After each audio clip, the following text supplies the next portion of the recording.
Bom dia ou boa tarde, graça e a paz do nosso Senhor Jesus. É, e aí, queria estar compartilhando uma breve reflexão no nosso dia de hoje, esse domingo, dia 5. E queria que você pensasse um pouco comigo, como tem sido aí suas festas, passagem de ano, como tem sido esse tempo de talvez se aproximar da sua família, dos seus entes queridos, dos seus amigos.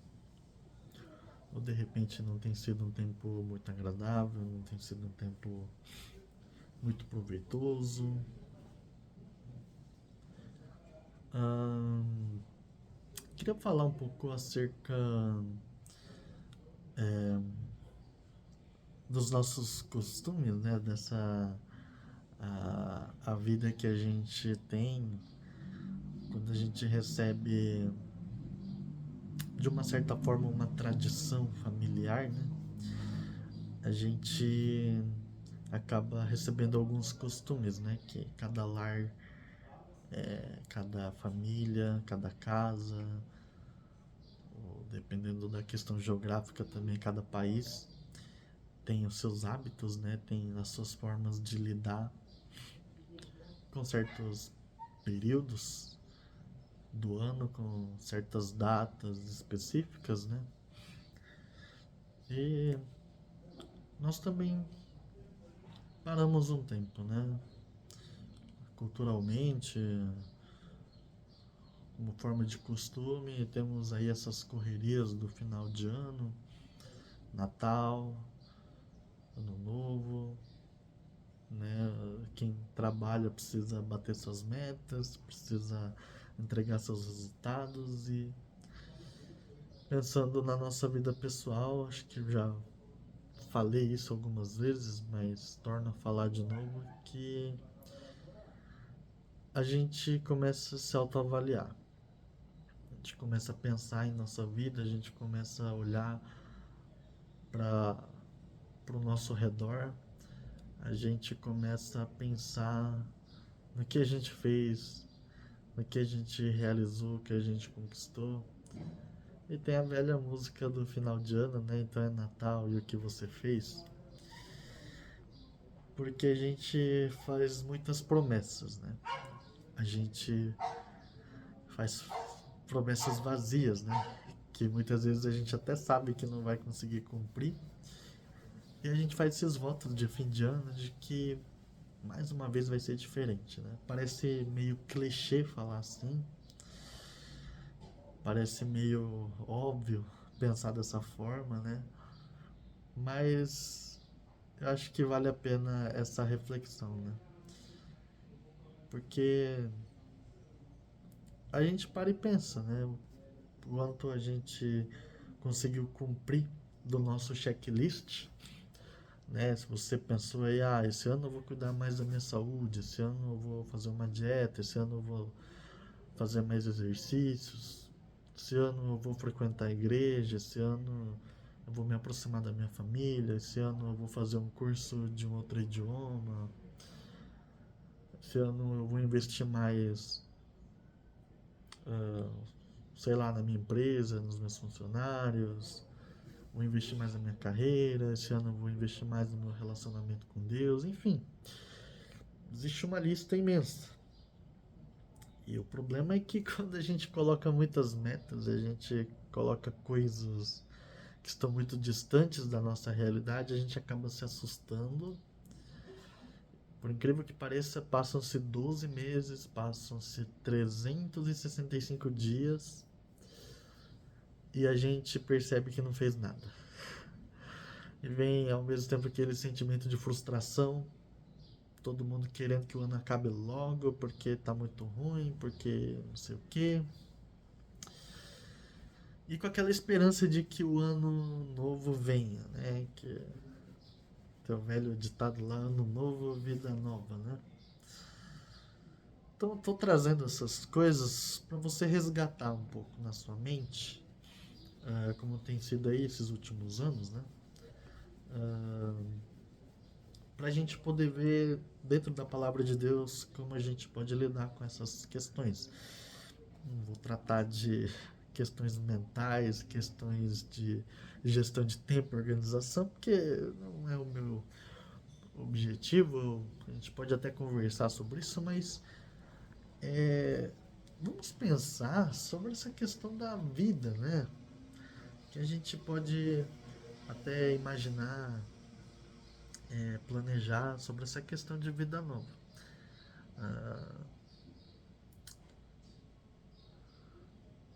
Mesmo que a gente pense, né, que pela passagem do tempo, pela passagem do ano, as coisas podem mudar, o tempo não muda as nossas circunstâncias. O tempo não tem esse poder de agir diretamente sobre nós.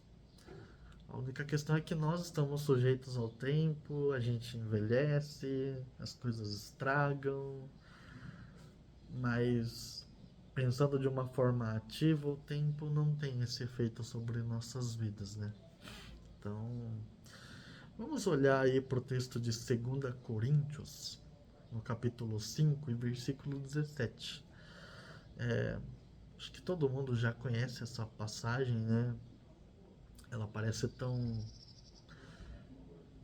comum, né? Parece só um versículo que as crianças têm que decorar na escola bíblica infantil. E não pensamos na profundidade daquilo que a palavra de Deus nos traz. Mas 2 Coríntios 5,17 nos fala que, portanto, se alguém está em Cristo, é nova criação. As coisas antigas já passaram. Eis que surgiram coisas novas. Tudo isso provém de Deus, que nos reconciliou consigo mesmo, por meio de Cristo, e nos deu o ministério da reconciliação. Ou seja, que Deus, em Cristo, estava reconciliando consigo o mundo, não levando em conta os pecados dos homens, e nos confiou a mensagem da reconciliação. Eu estava pensando, né, meditando acerca aí dos meus últimos anos, trazendo essa questão aí desses planos, projetos e tudo mais. E eu parei de fazer planos assim de que esse ano vai ser tal coisa, esse ano, sabe? Eu costumava pensar muito nisso.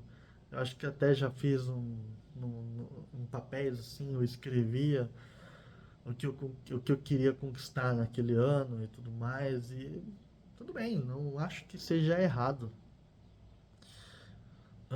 Mas a gente, como ser humano, almeja coisas grandes, almeja grandes mudanças e a gente esquece das pequenas coisas, né? A gente pensa que vai conseguir atingir um patamar muito acima sem mudar as pequenas coisas da nossa vida, do nosso dia a dia. E não penso que pelo fato de estarmos na passagem de ano isso traga alguma diferença, né, de uma forma prática na nossa vida, mas eu creio que esses planos de mudanças, eles devem ser constantes na nossa vida, independente se é final de dezembro, se é começo de janeiro, se nós estamos em março, se estamos em julho, se estamos em agosto. Eu creio que esse pensamento, esse desejo, essa vontade de mudar coisas na nossa vida deve ser constante, independente do momento, do que estamos vivendo. Porque a nossa vida, ela é feita de momentos, né? Ela é feita de escolhas que a gente faz diariamente. E só essas escolhas, sejam pequenas ou grandes, é que vão refletir realmente se a nossa vida vai ser diferente ou não. E a palavra de Deus fala que aquele que está em Cristo, se alguém está em Cristo, ela é uma nova criatura. Ela é uma nova pessoa, é uma nova criação. Ele está dizendo que todas as coisas antigas passaram e tudo se fez novo. Deus nos deu uma nova vida.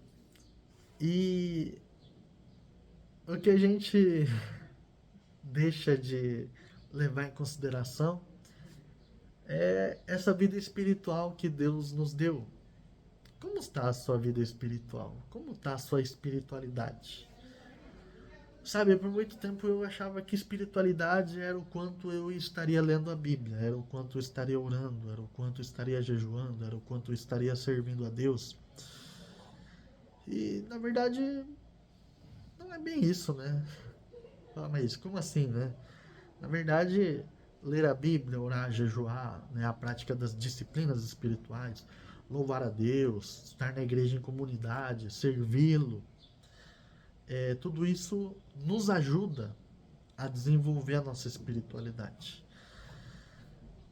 Mas muitas vezes a gente faz tudo isso com o coração, com o pensamento somente de fazer como obras, somente de apresentar o nosso resultado para Deus, somente de pensar em tarefas que a gente está cumprindo. E muitas vezes a nossa leitura bíblica, a nossa vida de oração não tem vida. O quanto nós desejamos estar aos pés de Jesus. O quanto nós desejamos estar na presença de Deus. Ou a gente faz por obrigação, somente para cumprir uma lista de tarefas que você colocou na sua agenda. Não, às 7 horas da manhã eu preciso ler a Bíblia e fazer a minha oração. Não, às 8 horas da noite eu vou fazer a minha leitura devocional. Não, nas quartas-feiras eu vou fazer o meu jejum, sabe? Só para você cumprir as tarefas que você se propôs a fazer. Mas o quanto o seu desejo por Deus, pela sua presença, está dentro dessa rotina. E a gente acaba caindo no farisaísmo que Jesus condenou. Então é legal pensar nessas questões. Como nós temos vivido essa nova vida que Jesus nos deu, onde tudo que era velho passou e agora tudo se fez novo. O que está sendo de novo na sua vida? E o problema é que às vezes não, na maioria das vezes, a gente traz esse pensamento de coisas novas, de vida nova, na vida terrena. Isso é um problema, porque a gente quer é, naturalizar aquilo que não é natural, aquilo que é sobrenatural, aquilo que é espiritual. A gente quer trazer as coisas que são do eterno para o efêmero, para aquilo que é passageiro. Não faz sentido mesmo falar de vida eterna para o nosso para a nossa vida terrena, por exemplo, porque aqui nada é eterno, aqui tudo passa, tudo é passageiro. E quando a Bíblia nos fala que nós temos uma nova vida, uma vida eterna, isso está falando em relação à nossa vida espiritual, está falando sobre a nossa espiritualidade, está falando sobre a nossa vida que não é material. Mas a gente insiste em querer trazer essas coisas para a nossa vida terrena. E a gente acha que o aceitar Jesus, trazer Jesus para o nosso coração, crer nele, vai fazer que a nossa vida circunstancial mude. Vai fazer com que os nossos problemas se acabem. Vai fazer com que as situações do nosso dia a dia melhorem. E na verdade Deus nunca prometeu isso. A gente coloca a nossa expectativa de que as coisas ficarão melhores. De que tudo vai passar. E eu tenho uma má notícia para você que pensa assim: não vai, talvez não vai passar. Talvez a gente continue com os nossos problemas, talvez a gente continue com as nossas dificuldades, talvez a gente continue com as coisas que nos trazem sofrimento, talvez, né? Não estou dizendo que eu desejo isso, mas tem situações que podem piorar. Deus pode mudar para melhor a nossa circunstância? Pode. E muito. Eu creio muito que Deus muda as circunstâncias. Mas Ele não prometeu mudar. Essa que é a grande questão. Ele muda se Ele quer. E às vezes Ele deixa com que a gente permaneça no sofrimento, deixa que a gente permaneça nas circunstâncias que não são favoráveis a nós, para que a gente permaneça nele. para que a gente possa, de alguma forma, estar abertos a receber a graça de Deus na nossa vida. Sem a graça de Deus, não há vida nova, não há vida eterna, não há isso que nós lemos em 2 Coríntios 5,17. Deus reconciliou consigo mesmo todo mundo por meio do seu Filho. E nós temos essa nova vida através do Cristo, que foi crucificado como o Senhor das nossas vidas. Cristo ressuscitou para reinar nos nossos corações. Isso são coisas que não estão ligadas à nossa vida física, à nossa vida terrena. Né?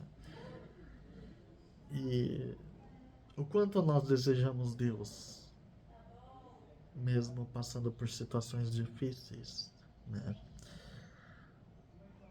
A fé nos traz essa nova vida. E que fé é esta?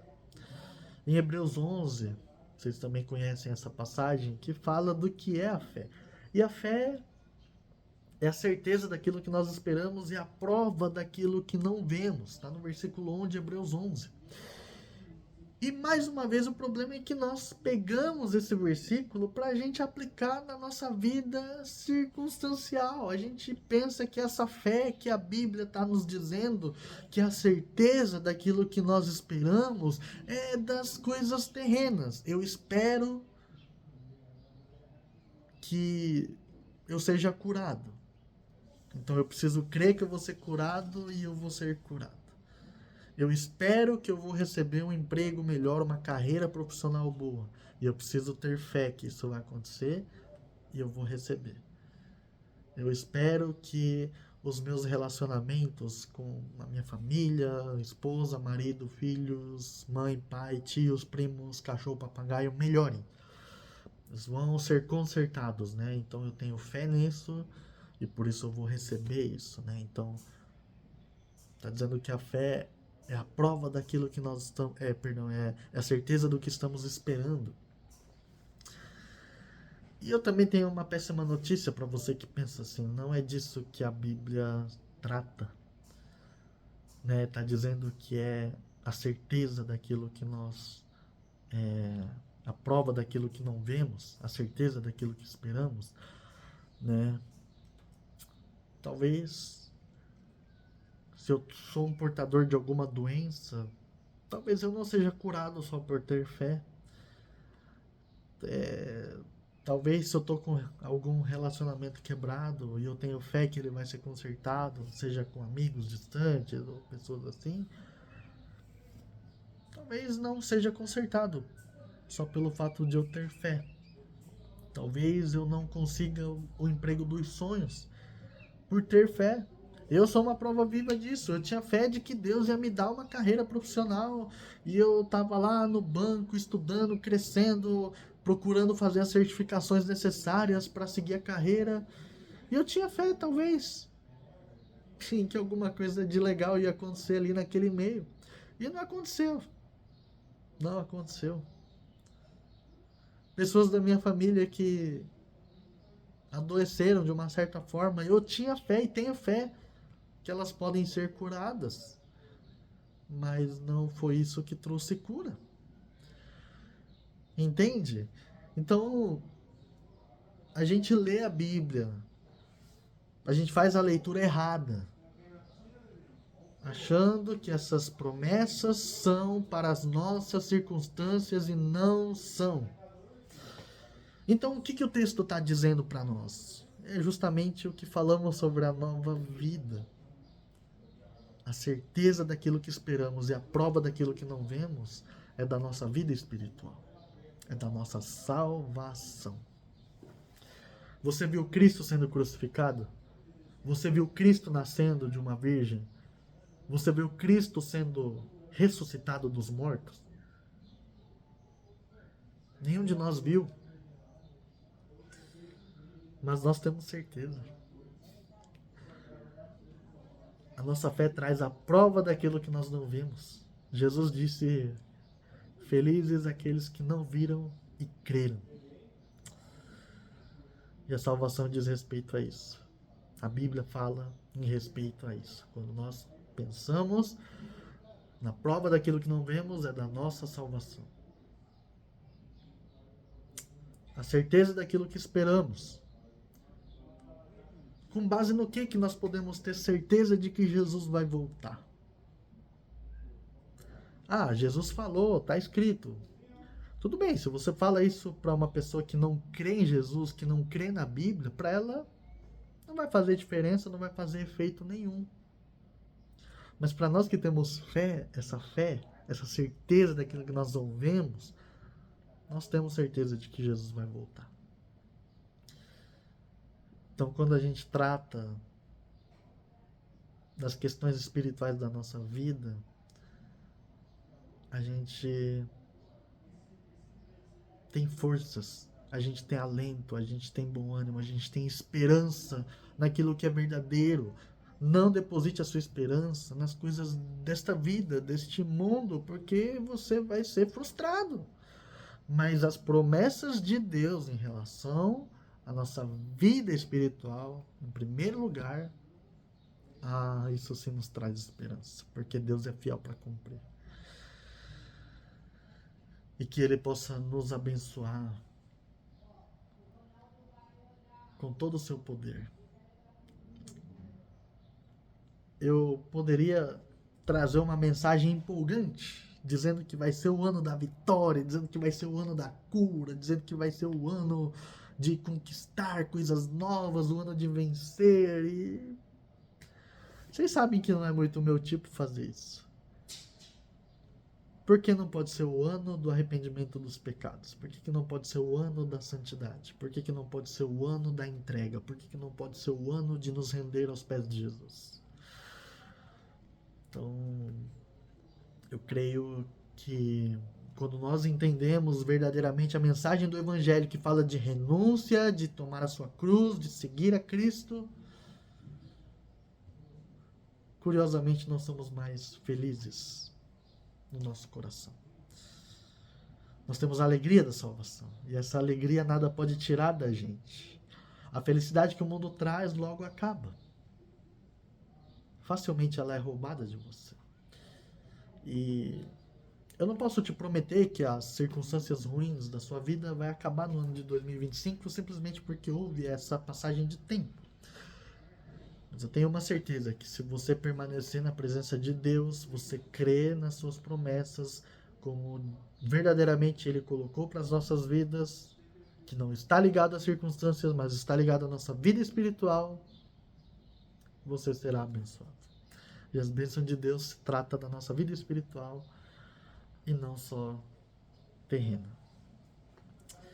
E eu gostaria de encerrar trazendo o nosso profeta Abacuque. Se você nunca leu Abacuque, eu convido você para ler, são 3 capítulos, você pode ler em 15 minutos o livro de Abacuque. E ele reclama para Deus 2 vezes, ele faz uma queixa para Deus por 2 vezes, que os ímpios prosperam, que a justiça não reina, que eles estão sendo destruídos, que tá tudo ruim. Tá tudo ruim. Ele reclama para Deus. E Deus dá as respostas para ele de juízo, para aquilo que o povo de Israel estava cometendo contra Deus. E no capítulo 3 de Abacuque, ele faz uma oração de confissão. E ele entende que Deus estava cuidando do povo, mesmo que estavam sendo entregues aos babilônios. Que Deus estava com eles o tempo todo, que Deus nunca virou as costas porque ele quis, mas porque o povo desobedeceu ali. E Abacuque fala no final dos versículos 17 em diante, ele fala que ainda que a figueira não floresça, ainda que a videira não dê o seu fruto, ainda que não haja azeitona no seu pé, ainda que não haja os animais no campo, eu exultarei no Deus da minha salvação. Eu me alegrarei no Senhor, eu exultarei nele, porque ele me dá a salvação.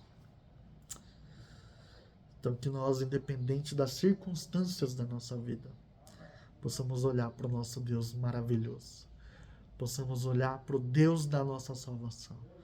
Possamos olhar para o autor e o consumador da nossa fé. possamos olhar para Jesus Cristo. Que Deus te abençoe. Que as circunstâncias não sejam motivos para trazer desânimo, para fazer você desistir, mas que essa fé que nós temos, que produz algo na nossa vida espiritual, possa te dar perseverança, força e esperança. Esperança no Cristo, que foi crucificado por nós e que voltará para nos levar para vivermos eternamente na presença dele. Amém? Vamos fazer uma breve oração. Senhor nosso Deus, eu quero te agradecer pela tua palavra, agradecer pela esperança que o Senhor nos dá, agradecer pela tua fidelidade, porque o Senhor cumpre as suas promessas que o Senhor deixou na tua palavra. Queremos honrar o teu santo nome, queremos agradecer por mais esse ciclo que se inicia, agradecer porque o Senhor nos mantém de pé, nos sustenta e nos derrama da tua graça. Que estejamos com o coração aberto para receber aquilo que o Senhor tem para nos oferecer e possamos crer que é o Senhor que vai prover todas as nossas necessidades para que possamos perseverar na nossa caminhada de fé. Nos ajude, peço as bênçãos sobre a vida dos meus irmãos, sobre a minha vida também, que a tua poderosa mão possa nos guiar e nos sustentar, para que possamos assim nos alegrar no Senhor, exultar no Deus da nossa salvação, independente das circunstâncias. Que possamos viver como essas novas criaturas que o Senhor nos fez em Cristo Jesus e possamos glorificar o teu santo nome. Abençoe nossos lares, nossas famílias, nossos entes queridos e que a tua palavra possa produzir frutos no nosso coração.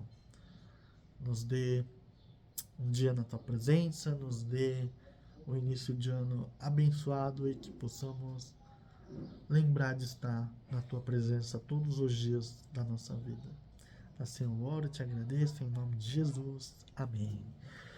Que Deus te abençoe, meu querido. Receba um abraço virtual, né? E que a paz de Deus, que excede todo entendimento, guarde o seu coração em Cristo Jesus e que Deus possa te conceder da graça dele por todos os dias da sua vida.